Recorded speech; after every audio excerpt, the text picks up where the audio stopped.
من يهده الله فلا مضل له ومن يضلله فلا هادي له ونشهد أن لا إله إلا الله وحده لا شريك له ونشهد أن سيدنا وسندنا وحبيبنا وطبيب قلوبنا ومولانا محمدا عبده ورسوله صلى الله تعالى عليه وعلى آله وأصحابه وبارك وسلم تسليما كثيرا كثيرا أما بعد فأعوذ بالله من الشيطان الرجيم بسم الله الرحمن الرحيم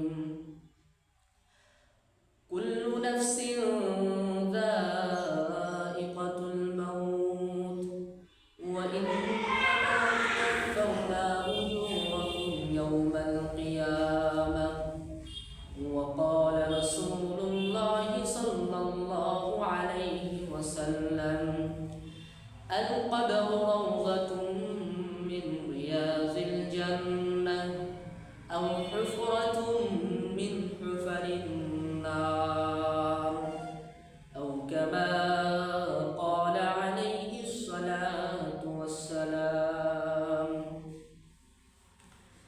الحمد لله সম্মানিত হাজিরিন আমরা সর্বপ্রথম ওই মহান মালিকের দরবারে শুকরিয়া জ্ঞাপন করি যে মহান মালিক আপনাদেরকে আমাকে এই ফিতনা ফাসাদের জমানায় সুস্থ অবস্থায় বিশ্বের সমস্ত মানুষ থেকে বাছাই করে দুনিয়াবী সমস্ত কাজকর্ম থেকে ফারেক করে দিনই একটি মজলিসের মধ্যে আসার বসার এবং আমলের নিয়তে কিছু কথা বলা ও শোনার তৌফিক দান করেছেন এজন্য সকলে অন্তরস্থল থেকে শুকর জ্ঞাপন করে সকলে বলি আলহামদুলিল্লাহ।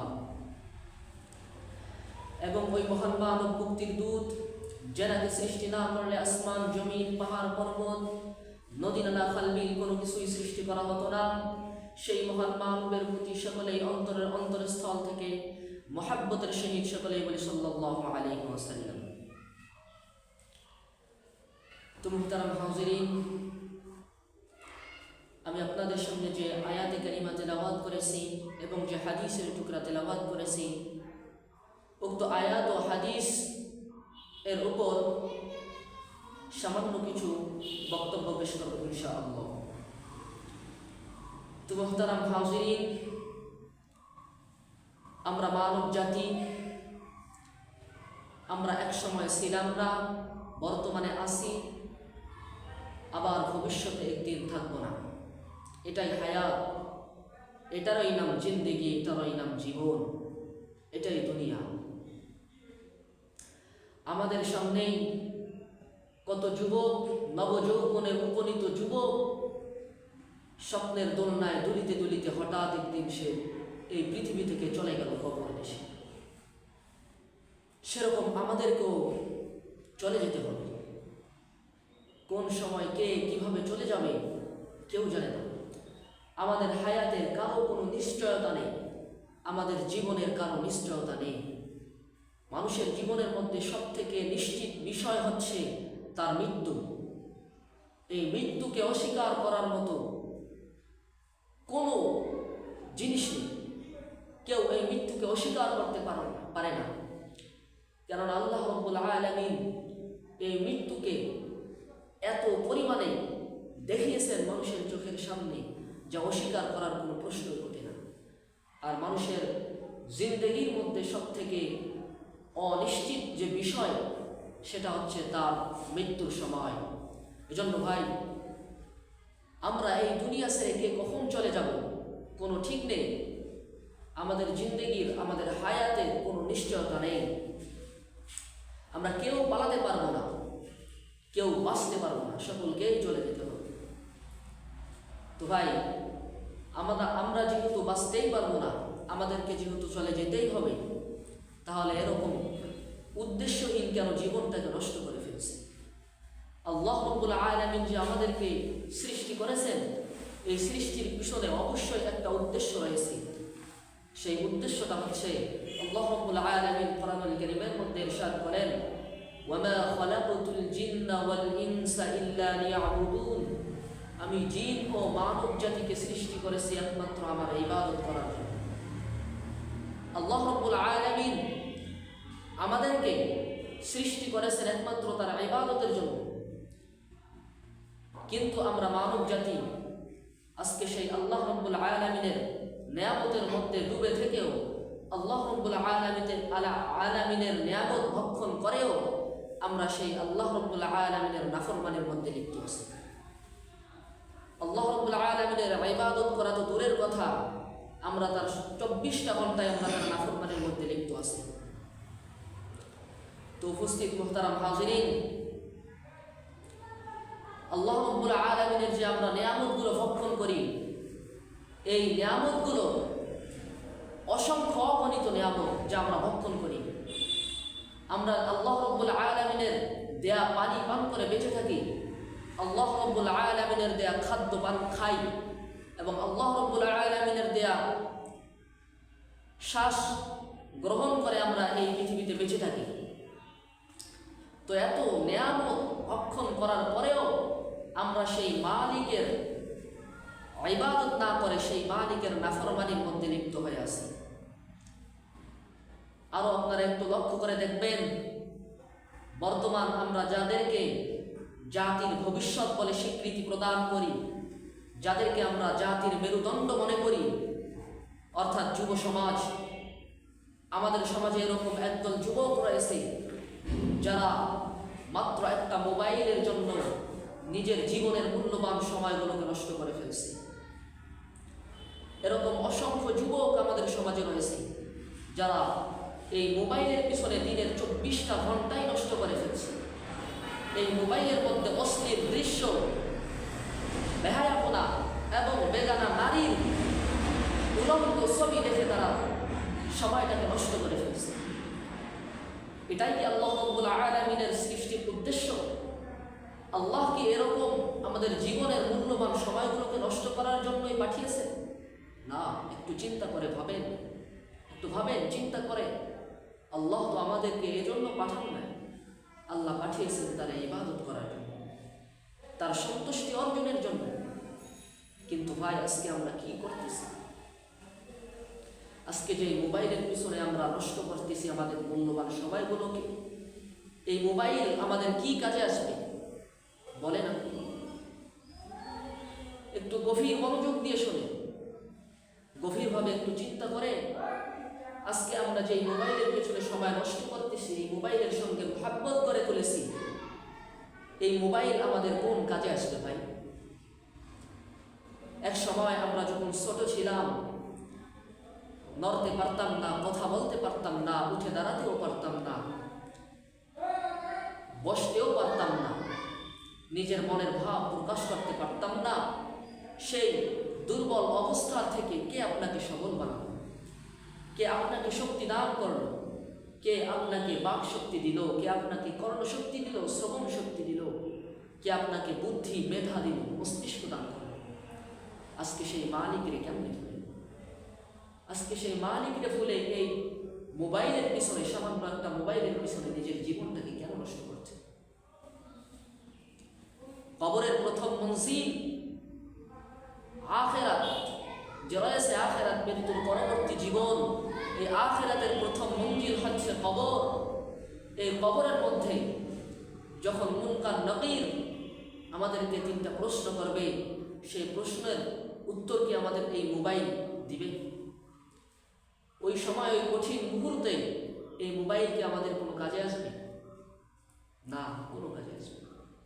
বরং আমাদের মৃত্যুর পরবর্তী জীবন, আখিরাতের জীবন, এই আখিরাতের জীবনটাকে নষ্ট করা, শেষ করে ফেলা একমাত্র বড় অস্ত্র হচ্ছে মোবাইল। এটা আপনার আখিরাতকে নষ্ট করা, আখিরাতকে শেষ করার একটা হাতিয়ার, এটা আপনার শত্রু।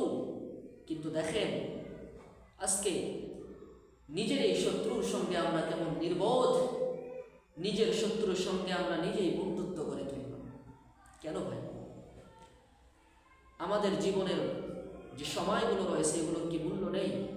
আল্লাহ যে আমাদেরকে নির্ধারিত একটি নির্দিষ্ট সময়ের জন্য পাঠিয়েছে, এই সময়গুলোকে কাজে লাগানোর জন্য আমাদেরকে আদেশ করা হয়েছে। আমাদেরকে এই সময়গুলো অপচয় করার জন্য বলা হয়নি, কেননা আল্লাহ রাব্বুল আলামিন তো অপচয়কারীদেরকে পছন্দ করেন। এজন্য ভাই, মোবাইলের মহাব্বত ছেড়ে দেন। নিজের জীবনের 15-20টা বছর চলে গেল, কিন্তু আমরা আজ পর্যন্ত এখনো পর্যন্ত ওনার মহাব্বত ছাড়তে পারলাম, মোবাইলের মহাব্বত ছাড়তে পারলাম। মোবাইলে হারাম মিউজিক, হারাম ফটো, অশ্লীল দৃশ্য দেখা ছাড়তে পারলাম। আজকে আমাদের সমাজে যে যুবক দল রয়েছে, তারা যদি দিনে একটা বারও আল্লাহ রাব্বুল আলামিনের কথা স্মরণ করত, তারা যদি দিনে একটা বারও আল্লাহ রাব্বুল আলামিনের দেয়া এই নিয়ামতগুলোর কথা স্মরণ করত, মৃত্যুর পরবর্তী জীবন আখিরাতের কথা স্মরণ করত, তাহলে আমার মনে হয় না আমাদের এই যুব সমাজ আজকে মোবাইলের মধ্যে এভাবে মেতে থাকতো, এভাবে মোবাইলের মধ্যে লিপ্ত হয়ে থাকতো। তারা যদি মৃত্যুর পরবর্তী জীবন আখিরাতকে স্মরণ করত, তারা এক ওয়াক্ত নামাজ ছাড়তে পারত না। আজকে আমাদের যুব সমাজের মধ্যে এমনও যুবক আছে, এমনও লোক আছে, আবার এমনও বৃদ্ধ বাবারাও আছে, যারা দিনে একটা বারও মৃত্যুর কথা স্মরণ করি না। ভাই, একটা বার আল্লাহ রাব্বুল আলামিনের নিয়ামতগুলোর কথা স্মরণ করি না। তার দেয়া অক্সিজেন গ্রহণ করে যে আমরা বেঁচে থাকি, এটা কত বড় নিয়ামত আমরা কেউ একবার চিন্তাও করে দেখি না। আল্লাহ যে এতগুলো নিয়ামত আমাদেরকে দিয়েছেন, এগুলোর বর্ণনা তো দেওয়ার মতো ক্ষমতা আমার নেই, এই বিশ্বের কারো নেই, কারো এই বিশ্বের কারো ক্ষমতা নেই আল্লাহ রাব্বুল আলামিনের নিয়ামতগুলোর বর্ণনা দেওয়া। কারণ আল্লাহ রাব্বুল আলামিন আমাদেরকে যে অসংখ্য নিয়ামত দিয়েছেন, এগুলোর কোনো হিসাব নেই, অসংখ্য অগণিত নিয়ামত দিয়েছেন। এই নিয়ামতগুলোর কথাও দিনে আমরা একটা বারও স্মরণ করি না। আজকে যদি আমাদের যুব সমাজের যুবকরা একটা বারও মৃত্যুর কথা স্মরণ করত, তাহলে তাদের চুলের কাটিং এরকম হতো না। আজকে জীবনে 10টা বছর 15টা বছর চুল কাটলাম, কিন্তু একটা দিনও আমার রসুলের আদর্শে আমি চুল কাটলাম। একটা দিনও আমি সেলুনে গিয়ে বললাম না যে ভাই আজকে আমার রসুলের আদর্শে আমাকে চুল কেটে দাও, আজকে রসুলের স্টাইলে চুল কেটে দাও। আমি আর সিনেমার নায়কদের মতো চুল কাটতে চাই না, আমাকে আমার রসুলের আদর্শে চুল কেটে দাও, রসুলের সুন্নাত অনুযায়ী চুল কেটে দাও। আমরা কে উদ্দিন বললাম? কে দেখে আমাদের এই চুলের কাটিং? কে দেখে আমাদের এই চুলের স্টাইল ডিজাইন? আজকে আমরা কাকে অনুসরণ করতেছি?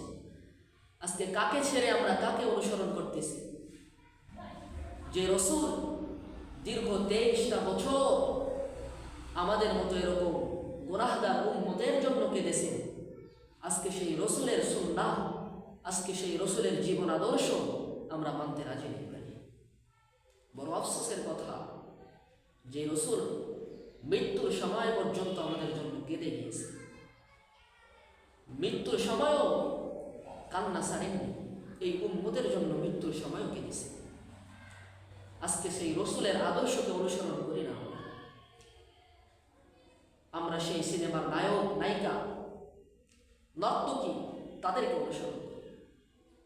আজকে মোবাইলে অশ্লীল ফিল্ম দেখি, এগুলো অনুসরণ করি আমরা। বেহায়াপনাও যত নগ্নতা রয়েছে এগুলো আমরা অনুসরণ করার চেষ্টা করি। কিন্তু ভাই, আজকে আপনি যাদেরকে অনুসরণ করতেছেন, আজকে যাদের প্রেমে পড়ে, আজকে যাদের ভালোবাসায় আপনি পাগল হয়ে এরকম রসুলের সুন্নাহকে জবাই করতেছেন, তারা আপনার কোনো কাজে আসবে না। আপনি একবার চোখটা বন্ধ করে দেখেন, কেউ আপনার কোনো কাজে আসবে না ভাই। একমাত্র কাজে আসবে আপনার নেক আমল। আপনি আপনার এই মূল্যবান হায়াতে যতটুকু নেক আমল করেছেন, এতটুকুই শুধু আপনার কাজে আসবে, আর অন্য কিছুই কাজে আসবে। হাদিসে রয়েছে আল মারউ মা'a মান আহাব্বা, আল মারউ মা'a মান আহাব্বা, মানুষ দুনিয়াতে যাদের সঙ্গে মুহাব্বত রাখবে কাল কিয়ামতের ময়দানে তার সঙ্গেই সে অবস্থান করবে। একটু চিন্তা করে দেখো ভাই, আজকে যাদেরকে অনুসরণ করতেছো, যাদেরকে মুহাব্বত করতেছো, আল্লাহ না করুন কাল কিয়ামতের ময়দানে যদি তাদের সঙ্গে তুমি উপস্থিত হও, তাদের সঙ্গে যদি আল্লাহ রাব্বুল আলামিনের কাঠগড়ায় তোমাকে হাজির হতে হয়, কি অবস্থায় যাবে? এজন্য ভাই রসুলের আদর্শকে অনুসরণ করে, রসুলের আদর্শে নিজের জীবনটাকে বাস্তবায়ন করে, তাহলে এই জীবনে সফলতা আসবে।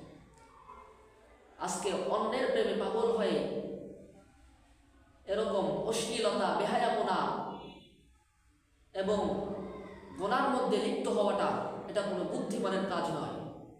আজকে আপনি চুলের কাটিং এরকম ডিজাইনে দিচ্ছেন, কে দেখে আপনার এই চুলের কাটিংয়ের ডিজাইন?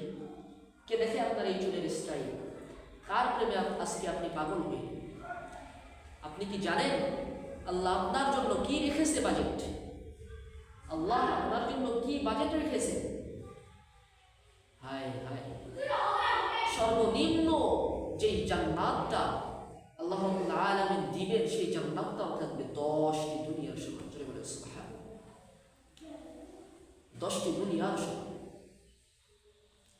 জান্নাতের বর্ণনা তো দেওয়ার মতো সময় আমার হাতে নেই, সময় খুব সংক্ষিপ্ত। তবে আমি যুবকদেরকে বলতে চাই, আজকে যাদের প্রেমে পাগল হয়ে তোমরা নিজের জীবনটাকে নষ্ট করছো, নিজের মূল্যবান হায়াতকে নষ্ট করছো ভাই, তাদের সৌন্দর্যের লাবণ্যতা কতদিন থাকবে? আপনি বলেন, তাদের সৌন্দর্যের লাবণ্যতা কতদিন থাকবে? তাদের যৌবন কতদিন থাকবে? তাদের এই সুন্দর চেহারা, মনোমুগ্ধকর চেহারা আর কতদিন থাকবে? কিন্তু আল্লাহ তোমার জন্য যে বাজেট রেখেছে, এই বাজেট আল্লাহ রাব্বুল আলামিন যে রেখেছে, এই বাজেটের যৌবনের লাবণ্যতা, সৌন্দর্যের লাবণ্যতা কখনো হ্রাস পাবে না। অর্থাৎ হুর, আল্লাহ একজন জান্নাতীর জন্য 70 জন হুরের ব্যবস্থা করে রেখেছে। এই এক একজন হুরের যে সৌন্দর্যের লাবণ্যতা রয়েছে, এটা কখনো নষ্ট হবে না। তাদের যৌবন কখনো হ্রাস পাবে না, তারা কখনো বৃদ্ধা হবে না। কিন্তু আজকে এই জান্নাত পাওয়ার জন্য তুমি নিজের সময়টাকে নষ্ট করতেছ। আজকে এই জান্নাত পাওয়ার জন্য নিজের সময়টাকে তুমি ব্যয় করতেছ, অথচ তুমি অশ্লীল কাজে, অনর্থক কাজে নিজের জীবনের মূল্যবান সময়গুলোকে তুমি নষ্ট করে ফেলছ। এজন্য ভাই, রসুলের আদর্শে নিজের জীবনটাকে করো। আল্লাহ রাব্বুল আলামিনের বাজেট, আল্লাহ তাআলার এই দেয়া জান্নাত, সৃষ্টিকৃত জান্নাত, এটা অর্জন করার চেষ্টা করো। তবে এটা অর্জন করার জন্য এরকম সবসময় মোবাইলের মধ্যে পাগল হয়ে থাকলে হবে না, মোবাইলের মধ্যে সময় কাটালে হবে না, মোবাইলের মধ্যে নিজের জীবনটাকে নষ্ট করে ফেলতে হবে না। কোরআন ও হাদিসের আলোকে, রসুলের সুন্নাহ অনুযায়ী নিজের জীবনটাকে বাস্তবায়ন করতে হবে। তাহলে আল্লাহ রাব্বুল আলামিনের এই নিয়ামত পাওয়া সম্ভব হবে, অন্যথায় কখনো সম্ভব হবে না। তো এই জন্য ভাই, আমাদের জীবনের অনেকটা সময় শেষ। আল্লাহ আমাদেরকে যে হায়াত দিয়েছেন, এই হায়াতটার মূল্যায়ন করতে শিখি, কারণ একদিন তো আমাদেরকেও মরতে হবে, কেউ বাঁচতে পারবে না। এই মৃত্যু থেকে বাঁচার মতো কোনো সুযোগ নেই। আল্লাহ বলেছেন, তুমি যদি সংরক্ষিত দুর্গের মধ্যেও থাকো, সেখানে পর্যন্ত মৃত্যু পৌঁছে যাবে, বাঁচবে বাঁচার। এই জন্য ভাই, নিজের জীবনটাকে মূল্যায়ন করতে শিখি।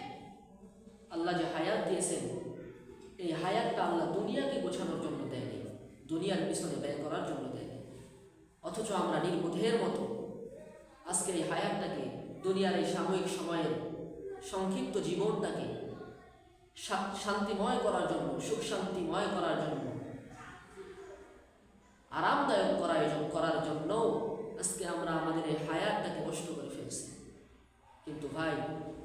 আমাদের তো উচিত আমাদের এই সময়গুলো আখিরাতের কাজে ব্যয় করা, আল্লাহ রাব্বুল আলামিনের ইবাদতে ব্যয় করা। এই জন্য আসেন আমরা কোরআন ও হাদিসের আলোকে নিজের জীবনটাকে বাস্তবায়ন করি, নিজে প্রতিষ্ঠিত হতে চেষ্টা করি, আল্লাহর রাসূল মুহাম্মদ সাল্লাল্লাহু আলাইহি ওয়াসাল্লামের জীবন আদর্শে নিজের জীবনটাকে বাস্তবায়ন করি, তাহলেই আমাদের জীবনে সফলতা আসবে ইনশাআল্লাহ। ওয়া আখিরি দাওয়ানা আনিল হামদুলিল্লাহি রাব্বিল আলামিন। আসসালামু আলাইকুম ওয়া রাহমাতুল্লাহি ওয়া বারাকাতুহু।